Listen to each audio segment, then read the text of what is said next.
নদিয়ার ভীমপুরের সীমান্ত লাগিয়া শিমুলিয়া উচ্চ বিদ্যালয়ের দশম শ্রেণীর ছাত্রী বিথিকা প্রামাণিক। তার বয়স মাত্র 17 বছর। বাড়ি ভীমপুর থানার আমঝুপি এলাকায়। বিথিকাকে এই নাবালিকা বয়সেই সংসার জীবনে ঢুকিয়ে দিতে তৎপর হয়েছিল তার পরিবারের লোকজন। সে জানে না বিবাহ কী।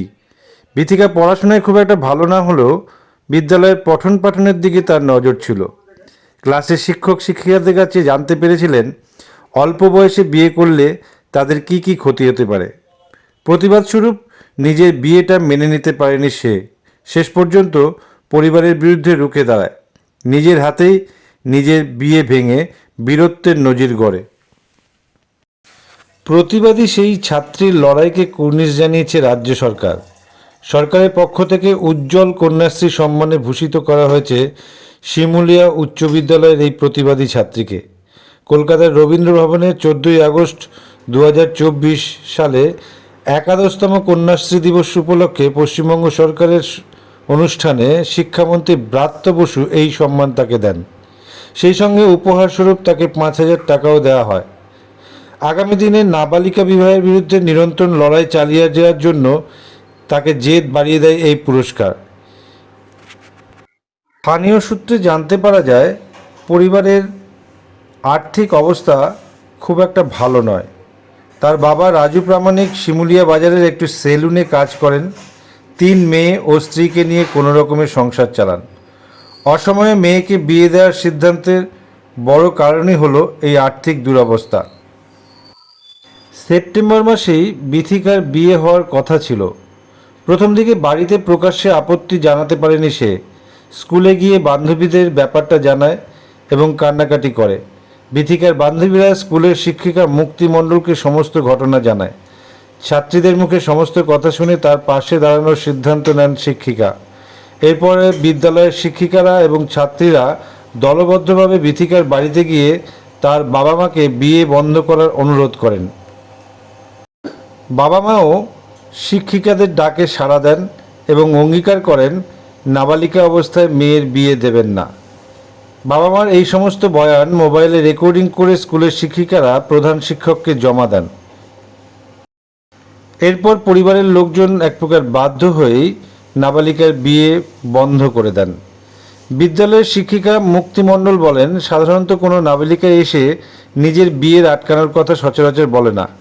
এটা অবশ্যই ওই নাবালিকার সাহসিকতার নিদর্শন।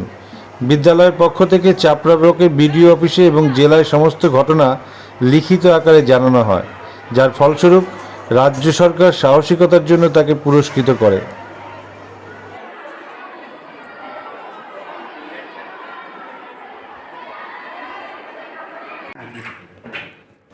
কিন্তু পুরস্কার পাওয়ার 3 মাস পরেই সিদ্ধান্ত বদল করে বিথিকা। গোপনে বিয়ে করে ফেলে সে। আর এই কথা জানাজানি হতেই স্কুলে নেমে আসে শোকের ছায়া। আর এই পরিস্থিতিতে স্কুল কর্তৃপক্ষ শিক্ষিকাদের কি প্রতিক্রিয়া দিলেন শুনুন। ক্লাসে পড়তো, হঠাৎ এরকম করতে করতে দেখে ও খুব কাঁদছে। তো আমরা অনেক জিজ্ঞেস করার পর, অনেক কিছু বলার পর সে বললো কি যে ওর নাকি বাড়ি থেকে বিয়ে ঠিক করা হয়েছে। তারপরে ও বিয়ে করতে চায় না, ও অনেক পড়াশোনা করতে চায়, ও সেটা নিজে বলে বিয়ে নিজেই রুখলো। এর জন্য ও অনেক পুরস্কারও পেয়েছে। কিন্তু হঠাৎ আমরা পুজোর ছুটির পর শুনছি কি যে ওর বিয়ে হয়ে গেছে। এটা তো একেবারেই মানতে পারছি না ঘটনাটাকে। কারণ হচ্ছে যে সে যে কাজটা করেছিল সেই নিজে এসে আমাকে দরখাস্ত করলো যে স্যার আমার বাড়ি থেকে জোর করে বিয়ে দিয়ে দিচ্ছে। সেখানে আমি আমাদের নিয়ম অনুযায়ী কন্যাশ্রী ক্লাব এবং সংশ্লিষ্ট নোডাল টিচারকে জানাই এবং তারা বসে মিটিং করে সিদ্ধান্ত নিয়ে তার বাড়ি পর্যন্ত গিয়েছিল সবাই, অনেক ছেলে মেয়ে মাস্টারমশাই দিদিমণি। সেখানে গিয়ে তার বাবা মাকে বোঝানো হয়, তারা বলেন যে বিয়ে দেবো না। এই অবস্থায় আমরা একটা ভালো যে কাজ করেছি বলেই মনে করছিলাম।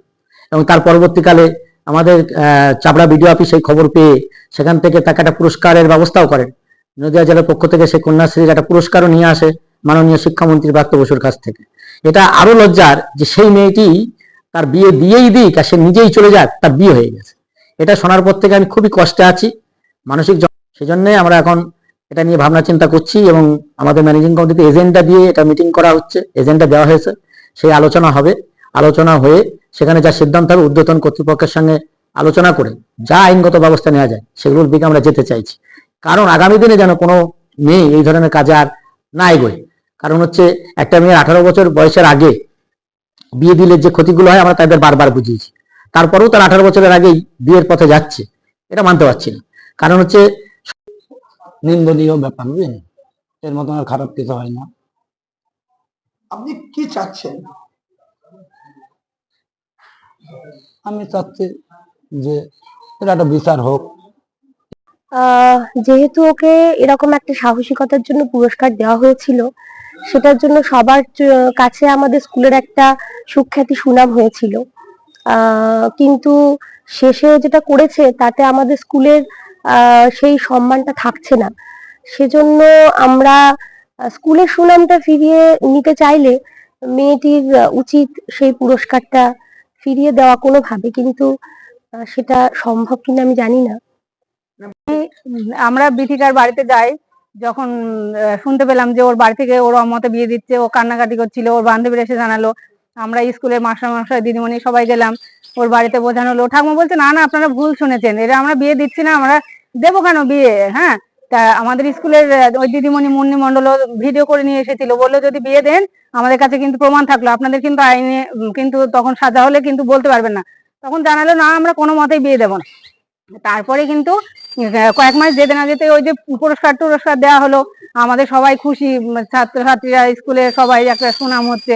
আর ও আমরা ভাবলাম যে না ও এরকম পড়াশোনায় ভালো, নিশ্চয় বড় হয়েও কিছু করবে। আমরা ও বাড়িতে বুঝিয়েছিলাম যে মেয়েটাই কি, মেয়ে আমরা তো মেয়ে, আমরা তো আজকে আমাদের ফ্যামিলি যে খুব ভালো, আমরা যে বিশাল কিছু জায়গা থেকে উঠে এসেছি, যেটুকু পরিচিতি পেয়েছি তা সেইটুকু পরিচিতি চাইতো তোরা আরো ভালো জায়গায় যাবি। কারণ এখন আমাদের সময় এত সুযোগ সুবিধা ছিল না, কন্যাশ্রী রূপশ্রী আমরা কিছুই পাইনি, সরকারের কোনো সুযোগ সুবিধাই তখন ছিল না।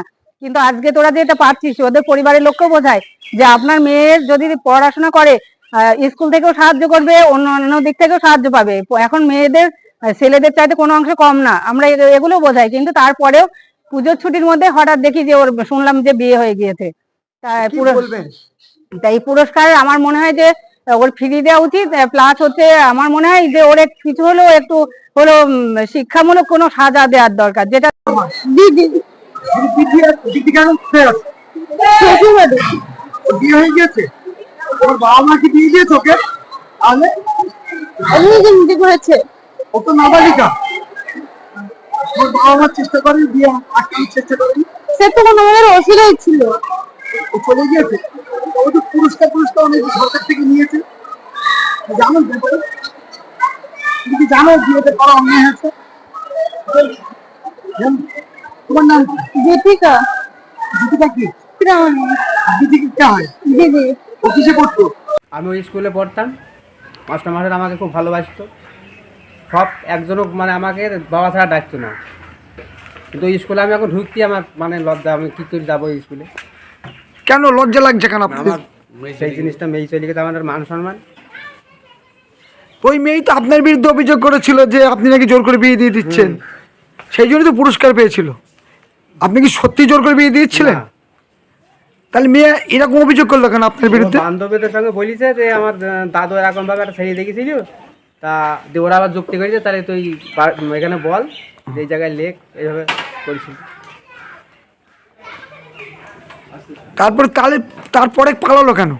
পালালো সেই বাবার দেখানোর জন্য ডাক্তারখানায় ছিল কৃষ্ণনগর, ওখান থেকে ওরা যোগাযোগ কীভাবে করেছে আমি সেটাও বলতে পারি। আপনার মেয়ে তো নাবালিকা।